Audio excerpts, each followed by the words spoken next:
Взял карту России, изменил масштаб федеральных округов, чтобы мы могли наглядно сравнивать регионы по показателям. Инфографика представляет объемы сдаваемой в эксплуатацию жилой площади на 1000 человек населения в каждом регионе России. Данные за каждый год охватывают период с 2000 по 2021 годы. Сейчас вы видите карту России не в масштабе, а регионы разделены по федеральным округам, какими они были в 2000-х. В центре можно увидеть средний годовой показатель для России. Внизу легенда, где каждому диапазону с данных квадратных метров на 1000 человек соответствует свой цвет. Важно помнить, что показатель – это объемы законченного строительства и введенного жилья в каждый год. Значит, само строительство начиналось ранее. Показатель привязан к количеству населения данного региона и зависит от миграции трудовых ресурсов. Также добавил на карту значки нефтяных вышек, они показывают регионы России, лидеры по добыче нефти в нулевые и десятые годы. Инфографика сделана на основе данных Росстат. В любом случае я рекомендую смотреть на относительные изменения по регионам.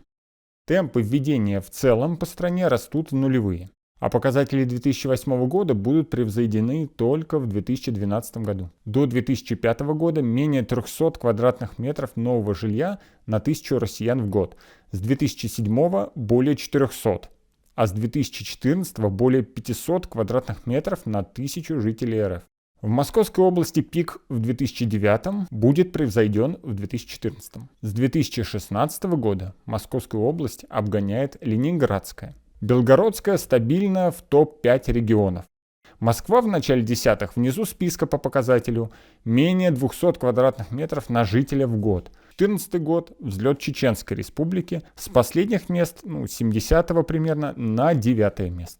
С 2017 года на первом месте Ленинградская область и так до конца 2021 года.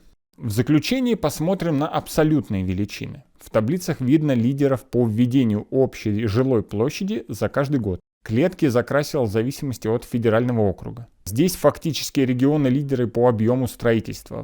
В среднем на конец 90-х годов, перед кризисом 2008 и в 2020-2021 годах.